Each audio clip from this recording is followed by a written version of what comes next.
There is a group of tracks on the album that are labeled with initials. They are heavily instrumental, experimental, and intensely stirring rhythms and melodies. I'm very curious about the process of creating those tracks. Now, maybe I didn't mention this already, but most of the times when we were making the songs, or when I was making the songs, recording them, it would be the organic version that came first.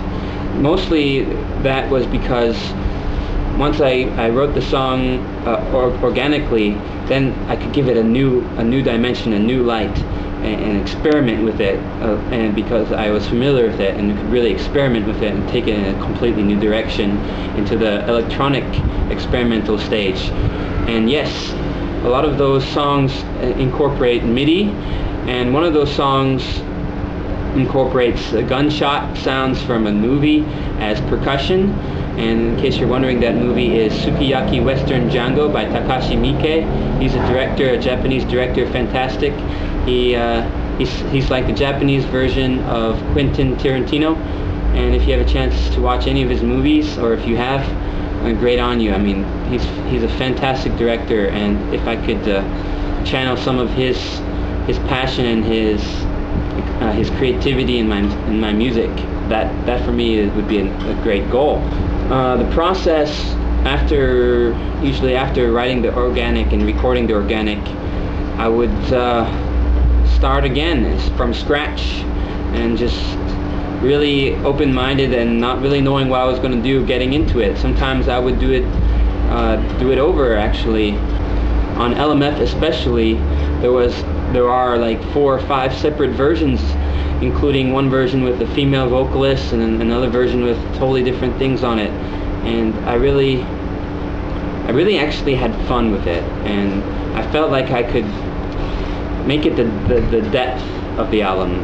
Like, people initially might listen to it and feel like, it's kind of weird at times, and be like, but it's kind of the songs that you listen to later on, and they start to grow on you, and you're like, hey, I think there's actually some interesting stuff there going on.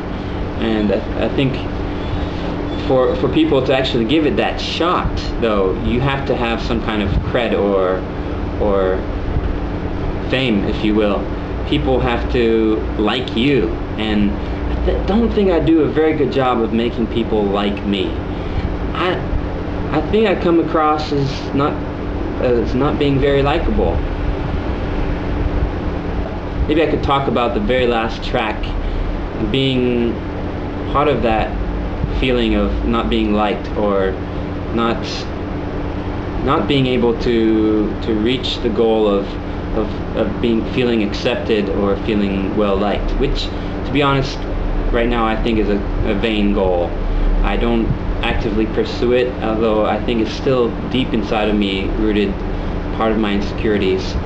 And the last song is called Unrequited. It's this kind of feeling like, even in the bands I work with, most of the time they don't understand the passion that I come in with. They don't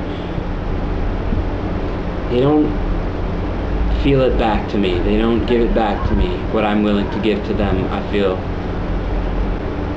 If I could talk about the initials, most of the initials of the titles of those songs are actually coming from the lyrics. Like, LMF comes from Losing My Face, Lost My Face, SL, Say Love. And one of the songs doesn't exactly come from the lyrics, but it comes from a riff that I incorporated into the song. It was a bass riff that I'd written very early in my songwriting career, 10 years ago.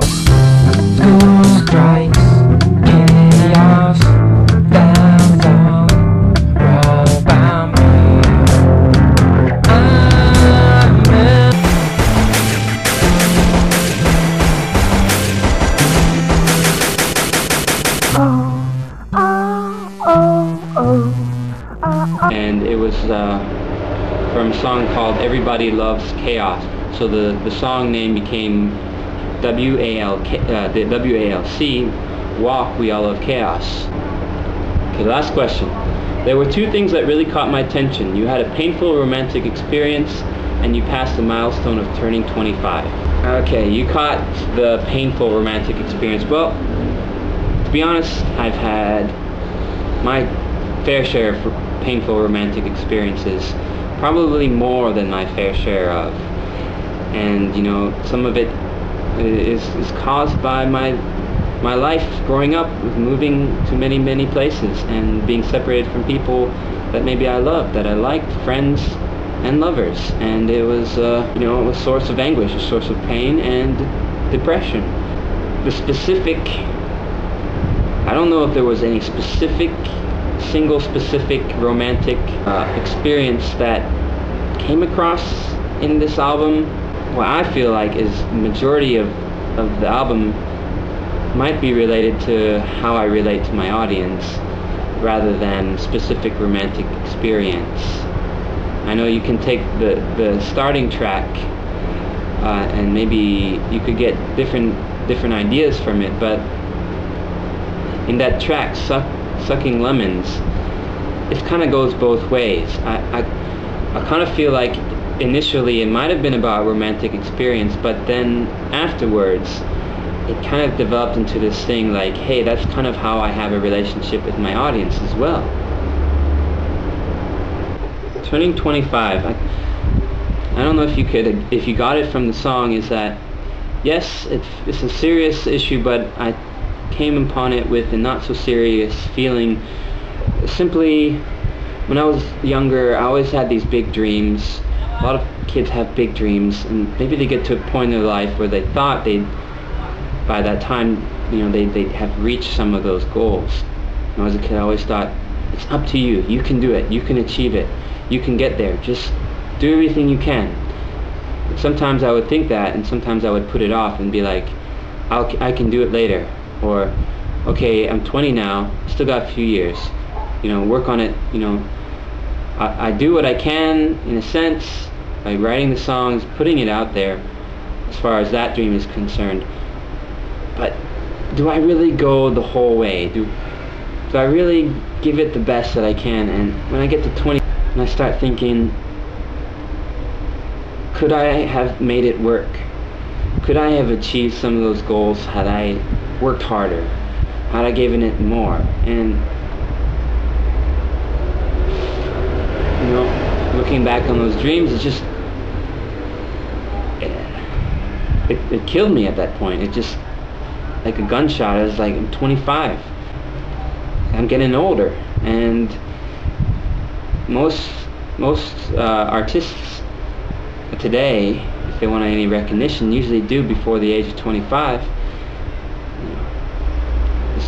This album is kind of a farewell to that ambition as well. Farewell to the ambition of receiving recognition, and just striving to make art for the sake of art and for the therapeutic process that it offers to me. Wow, that's the last of the questions, and I guess I want to say goodbye to soulofbass, because as some of you know already, I've changed my channel design. I want to say farewell as soulofbass. Soulofbass could return, but for now, this channel is going to be about Dugun.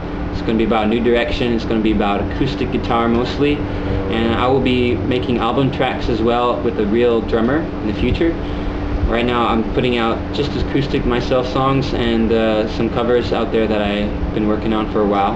And I've got a real band that I'm working with, a real drummer who's going to work with me on the next album for Dugun, and we're actually playing a gig on the 30th, and I'll be trying to get some video for that.